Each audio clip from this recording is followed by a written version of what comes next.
提供的零件复原出这辆兰博基尼，限时4个小时。刚开始选手们拼出的骨架还像模像样的，但这场复原比赛逐渐变成了大型改装现场。妈妈组的车型完全变异，底盘都蹭到地上去了，整体比例有整一个 SUV。华裔组在车身弧度上就靠谱得多，但车身过长，里面太空。教师 DJ 组的车头还原的不错，但往后看一股保时捷的味。双胞胎的记忆力显然更好，就连国旗的位置也对上了，确实是一辆拼得不错的法拉利。收到了拼多多发来的合作邀请，于是我去拼多多搜索了一下自己的神秘代码81403，发现100亿补贴里兰博基尼竟然只要1900，和官方价格对比一下，省下来的钱还能买辆福特野马。乐高专区的各种烧钱套装也是我没见过的价格，还有 Switch 日版更是比刚才看到的兰博基尼还低，只要1869，连最新色系的苹果绿13也没放过，直降500。是拼多多官方补贴才这么便宜，所有100亿补贴商品承诺假1赔10，还有品质险双重保障，让你买的放心。快去打开拼多多搜索81403或点击视频下方链接看看吧。第二场比赛，选手们将要用乐高砖块创造出最硬的赛车。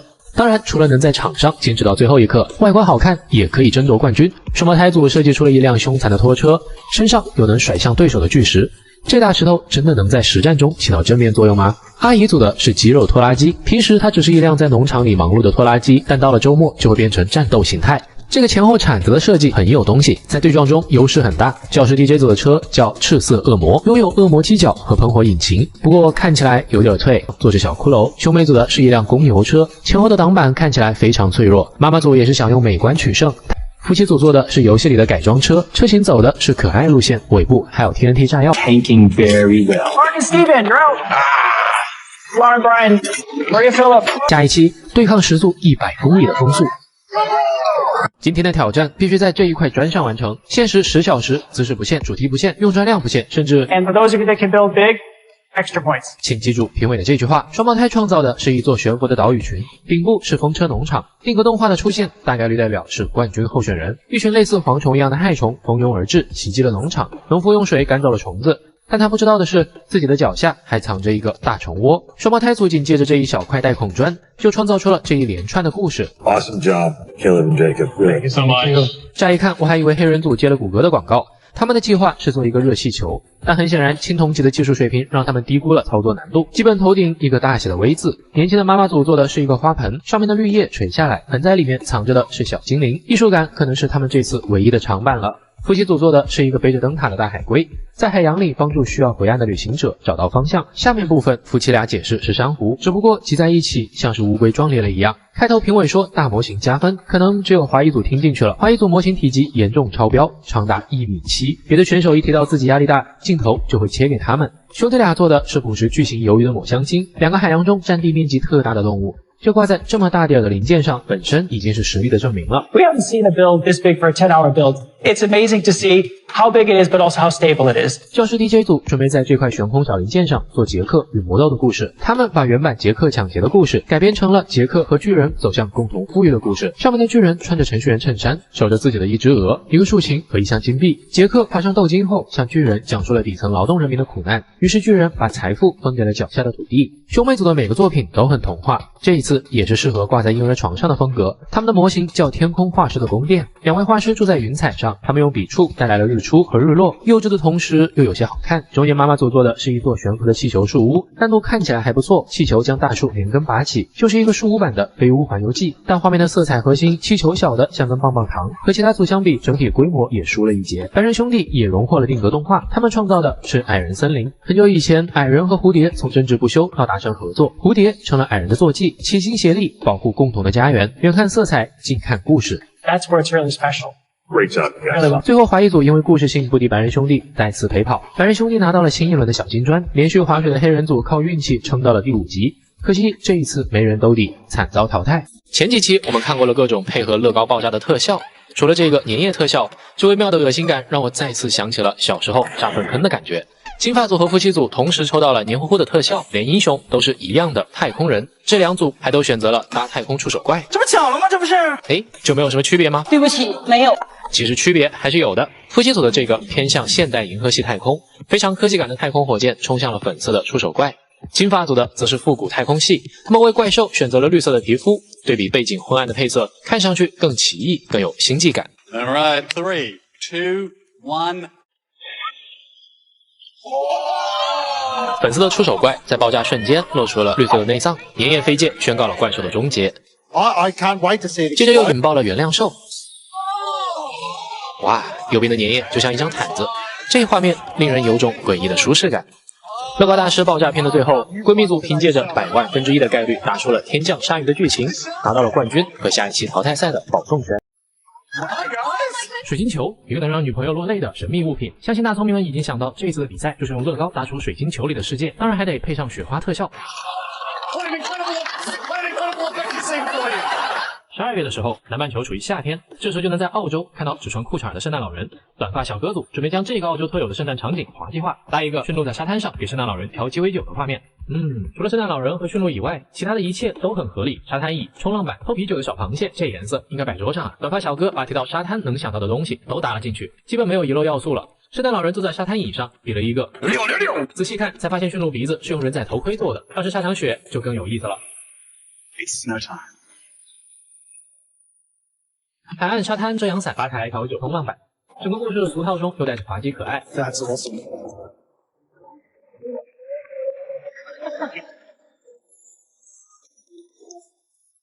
Looks great. Great stuff, guys. 旁边的亚裔小哥准备做一个暴风雪中的船，亚裔小哥这组准备搭轮船遇难的画面。这个故事和暴风雪一配合，真就天衣无缝。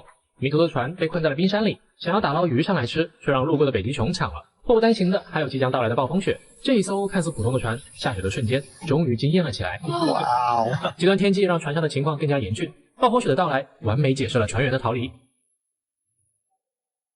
Wow, it looks amazing.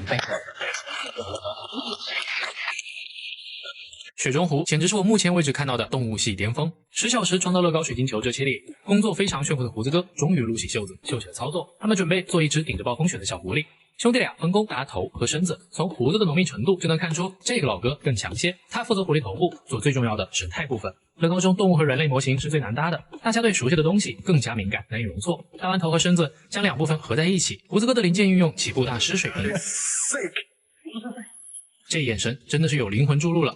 Our heads on. 接着用基础板上狐狸皮，说到皮肤，另一边的主持人也开始了。 We had me and Brittany had like Arctic outfits to wear for one of the time calls, and we toss a coin to see who wins the best outfit.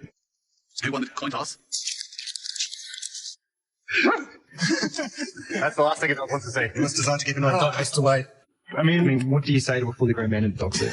知道了，佛爷控是吧？短短几个小时，小狐狸的完成度已经巨高，再加上一些色彩的点缀，水晶球就做好了。漫天风雪中，狐狸凝视着前方，像是嗅到了一丝气味，或者抓住了什么东西。这只小狐狸搭得太牛了，神韵中传递了难以言喻的情感，评委也给出了艺术价值上的高度认同，让胡子老哥不禁猛然落泪。I can't believe that this early in LEGO Masters, I've seen a piece of art. To have Brickman call something that we built art, like I draw and do art, I've never had someone of that caliber. Dude, come on. Don't do that, man. That was beautiful, man. 妈妈组准备做全场唯一一个动态模型，一个旋转的冰上跳舞小人。妈妈组先用蓝色和透明砖块铺好垫基和弧面，接着用柱子测试下重量和平衡性，最后才调整小人放上去。乐高树屋放上粉色花朵零件后，画风无比浪漫，但单拿出来做成嘴就……他们的电机转得很慢，可能是用电机配合不同齿轮做了减速，营造8音盒的缓慢的动态感。溜冰小人在结冰的湖面上旋转，明亮的颜色使用和清晰的主体。淘汰赛中这样的作品自保是妥妥的，就是这个武器零件充当的冰刀好像装反了。投资情侣组从雪花球联想到旅游纪念品，最后决定做景点世界遗址巨石阵。你说在水晶球里搭一堆石头能好看吗？因为巨石阵的比例限制，他们只好用人仔来刻画故事。石阵中间放大祭司，旁边有拍照合影的游客。祭司做法召唤来了一场暴风雪，logo住了整个巨石阵。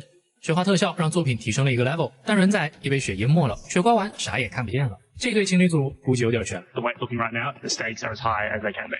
一听有雪，情侣组就掏出了自己一直想做的圣诞主题——圣诞老人的礼物工坊。他们用许多带颗粒链接绳做出驯鹿腾空的效果，乍一看视觉上挺杂乱的，但雪一下立马平衡了画面和颜色。圣诞老人刚从自己的工坊里出来，坐上雪橇准备去上班，却遇上了暴风雪，他要带着驯鹿赶在雪变得更大前离开。情侣组这个可能是全场最像水晶球的水晶球了，不像下面这个就有点离谱。厄运组用他们本土的传说故事，被称为澳洲罗宾汉、内德凯利，形象就是穿着一身铁皮的铠甲人。这模型除了澳洲人，估计很少有人能理解。奥运组还抖机灵的在模型后放了个 Made in China 的牌子，尼德凯利浓密的眉毛和胡子埋在铁皮下，身后是趴在树上的考拉，能看出他们的造型能力很好。下面放了一块 Such is life， 这就是人生。虽然看不懂，但我大受震撼。雪花球这期最后冠军很没有悬念的给到了胡子哥。小狐狸一战封神，但作为淘汰赛也得有人退出。投资情侣组这一次的巨石阵技术和创意都掉出了平均线，成为了本季第一支被淘汰的队伍。点击右上角关注乐高拌饭，记得一键3连哦。本场比赛就是随机组合2种动物的 DNA 进行搭建，创造一种世界上不存在的生物。更难的是，比赛时间只有短短的6个小时，短发小哥组一下就赚到了最惊悚的2种动物。蝙蝠猪，这结合出来已经不是动物，是怪物了。会飞的蜘蛛比南方蟑螂还恐怖，他们也不负众望的做出来一个巨型蝙蝠猪。除了腿和翅膀潦草了一点，中间看着很有感觉。动物题目这不就到胡子哥的主场了。Another flamingo, walrus flamingo.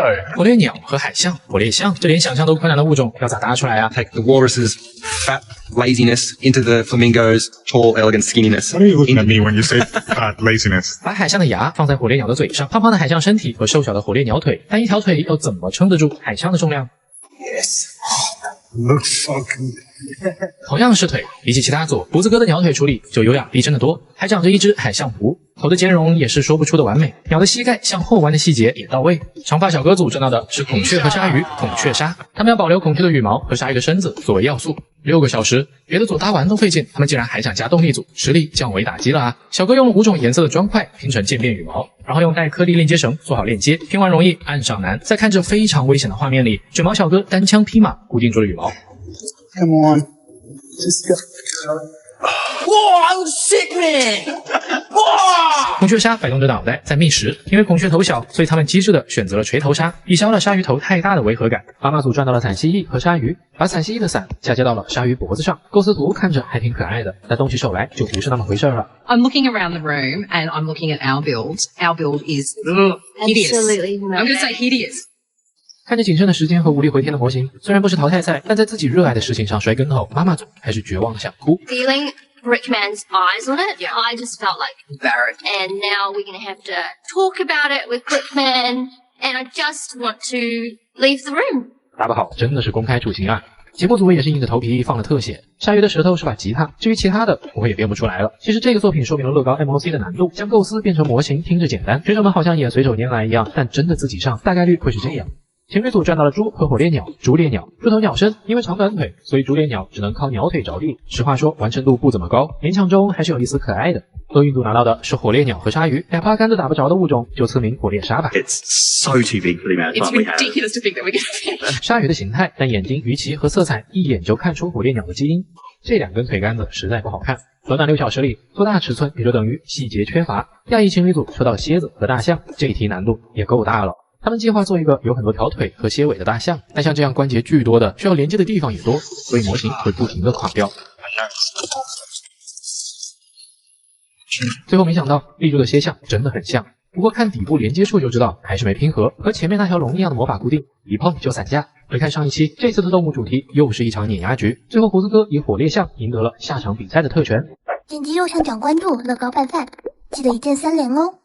如果以人仔视角做一趟乐高过山车是一种什么样的体验？在创造大型过山车之前，选手们要做一节主题车厢，车厢必须顺利通过这段过山车轨道，限时2小时。听起来是一个很简单的小挑战，但看过一圈后，专男对于这些作品的评价基本都是绝对会失败。长发小哥选择了游乐园里的经典项目旋转茶杯，搭一个在轨道上能自转也能公转的茶杯，在平稳的轨道上可以运行，但带有冲刺坡的轨道。啪的一下，很快，2小时的成果直接亲临。有一组加起来有10年汉堡就已经重置到零件形态了。圣诞组打算做一个小蜗牛，配合过山车速度，营造一种滑稽的。它们的成品体积很小很紧凑，蜗牛的眼皮是用人仔的毛线帽做的，屁股上还带有一串火焰。从构造来看，是最可能完整通过的。不光通过了弯道，还秒杀了胡子哥，碎了一部分的小丑。不仅最终展示可以用他们的骷髅头车厢，本期还可以优先选择搭建区域。他们拿走了终点第5区域，准备继续做自己擅长的恐怖风格。兄弟组第4季就做过一个大蜘蛛鬼屋，他们非常擅长这种呈现视觉奇观的美式恐怖。他们这次要在入口做一个路易16机，上衔接完美。他们为此甚至做了3种不同的字体，结尾处还有只垂死病中惊坐起的骷髅，肋骨是用激光枪零件组成的。Pretty cool. Pretty cool. I'm actually impressed with the core control as well as down since it has no muscles. 圣诞组的2位都是父母，他们有个非常阳间的爱好，就是陪孩子看点阴间僵尸片。他们准备做一个僵尸过山车，在起点搭一扇门，推开门后直接僵尸怼脸。海王哥做的机械装置可以让僵尸看上去做不规则的旋转。圣诞组捏小型角色的功力可以说是无敌，几个小僵尸各有特色，并且他们的审题非常到位。 We need to build the best roller coaster section. From the point of view of the mini， 绿色的僵尸撞碎了红色的过山车轨道，破土而出的大僵尸是场景核心，看似无序的朝着各个方向冲撞。圣诞组的每只僵尸都有自己的特色，眼球掉出眼眶的僵尸，星战永远想不到自己的激光剑还能用来做成僵尸的鼻涕。科技组的红色软管扭了几下就成了僵尸的内脏，出口处还挂着半个僵尸身体，整个路线有一种绝妙的层次感 ，NPU 和完成度都非常惊喜。期待最后第一视角的镜头。但是上一期受了风扇的刺激，自负哥这次说什么都要挑战自我，擅长在淘汰赛给自己完成逆风局的自负哥，这次要搭的是超级英雄主题乐园，巨大的超级英雄半身像伫立在游乐园中间。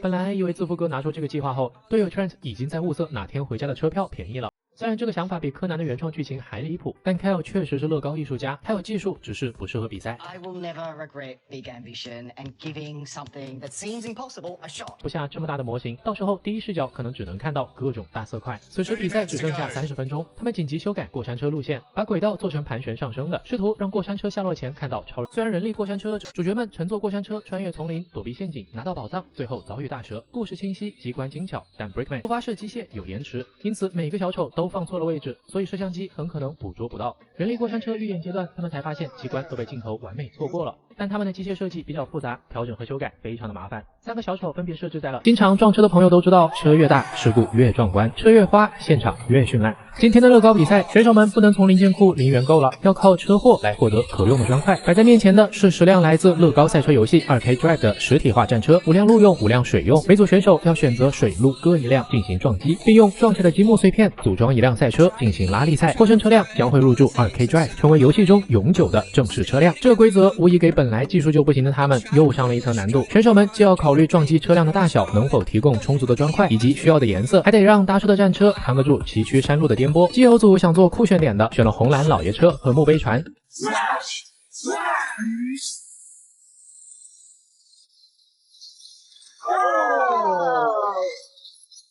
好像撞得并不够碎，但也让他们拿走了。他们搭了辆鲨鱼导弹车，核心部分完成后，他们还测试了一下。Let's test them up. Test them up. The core of our shark and its fins are extremely strong. The front of the car gives me some hesitation. Give me a straight pass.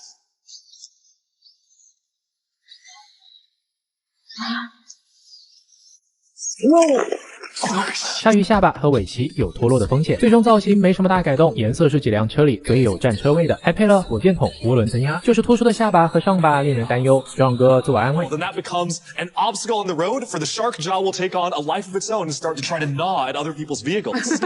模子组想要颜色鲜艳点的，选了甜甜圈战车和鳄鱼船。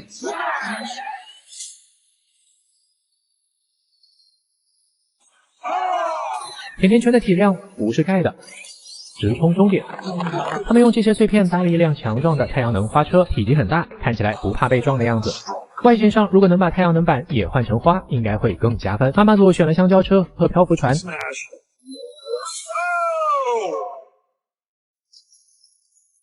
非常完美的撞击。他们用这些搭出了一辆大黄蜂汽车。That goes to the right. That goes to the left. We're totally gonna win. 其实妈妈们也没想到，漂浮船里里外外全是灰色键，这让大黄蜂看起来灰秃秃的，造型也很笨重，更像是一只穿着黄背心的熊。大黄蜂的屁股上有一根刺，后车追尾时请小心。Hey, Christopher. 兄妹组选择了白色跑车和棕色船。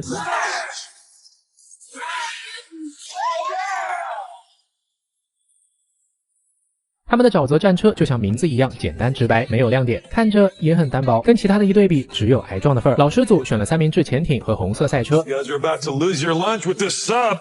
I love smashing builds. Watching those bricks just shatter. So satisfying. 然而，尴尬的一幕发生了。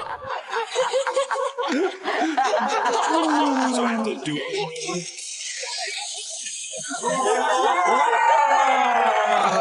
Just like we planned.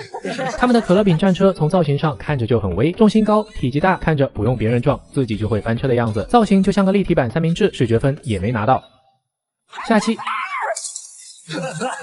恭喜基友们和这3组选手都熬到了决赛。决赛不限主题，让选手们自由发挥，限时24小时搭出一个大故事。唯一的要求就是大。本季冠军不仅可以得到10万美元奖金，还可以获得去丹麦总部把自己的冠军作品实体化的机会，这可是史无前例，甚至澳版都从来没有过的福利。基友组要搭一个飞机，在飞机上讲述他们旅行的故事。飞机上的地标是他们去过的地方。戏精哥负责创意，淡定哥负责技术。时间过去一半，飞机都还没成型，把机翼放上去后，他们发现机翼又重又长，很容易断掉。于是技术担当淡定哥花了半小时为鸡翅膀加固了骨架。美版嘛，当然要有老美最爱的。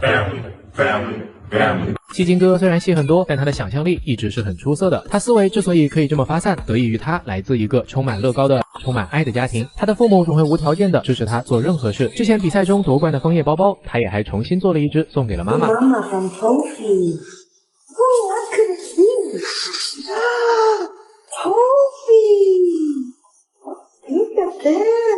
This is gorgeous. 此时，屏幕前一位听着少整那些没用的长大的东亚小孩流下了羡慕的泪水。飞机成品尺寸是2米半乘2米半，设置了一个传送带，可以躺着观光。3个景点由彩虹桥相连。Three core icons of our most formative travel experiences. 第一站是肯尼亚，选择肯尼亚是因为戏精哥大学期间每年都会去肯尼亚支教，给孩子们上计算机和乐高课。第二站是紫禁城，淡定哥是一名华二代，小时候每年都会和父母回中国玩。 Is a representation of my roots in China and my parents' immigration over here.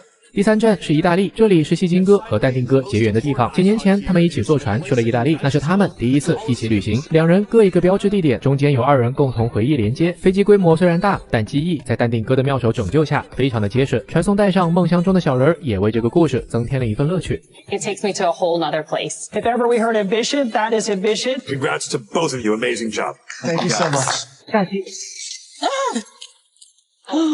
如果让你12个小时用乐高搭一个过山车，你想要什么主题？模子组在之前的火山主题搭过一次矿山车，因为没掌握好坡度和车的重量，矿车直接飞了出去。所以这次他们要确保万无一失。乐高的过山车轨道零件分为2种，一种是红色的，坡度较缓；另一种是黄色的，起伏较大，360度翻滚的圆环就是黄色的。但儿子哥选择用红色轨道来制作回环结构。过山车系列设计师 Jamie 说：“我们之所以设计了黄色回环，是因为红色摩擦力很大。” 是的，像这样。Okay. 最终儿子哥听劝换成了黄色圆环。 Welcome to the Kraken. The riders get on the cart and fly up the steep, tall lift to the top of the coaster. Just when they think everything is fine, you notice little tentacles just begin to tickle at your toes. And before you know it, you're drugged down the epic drop into the loop and diamond back where the tentacles attack the cart as he drags you into his mouth. But at the last moment, you make a daring escape and fight through the last of the tentacles. Hopefully to do it all again. All right. Let's just hope these minifigs have the ride of their lives. Here we go. Are they all strapped in? Release the Kraken.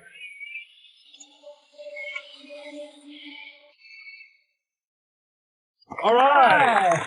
很顺畅，故事也算完整。底部机械组模拟的海浪很加分。 And I think you've managed to create a very impressive model. 几乎每一组都在圆环上花了很多时间，而妈妈组是唯一一个没有回环结构的。 Do you know how to build a roller coaster? No, I don't know how to do that. I know, I could use your help. Okay. Like, what should I? I'm an actor. This right here is this like correct? I didn't even know what that is. I don't know what it is either. 妈妈们不喜欢太危险刺激的，所以要搭一个儿童过山车。 It's so cute. I know. I know. Let's see it in action.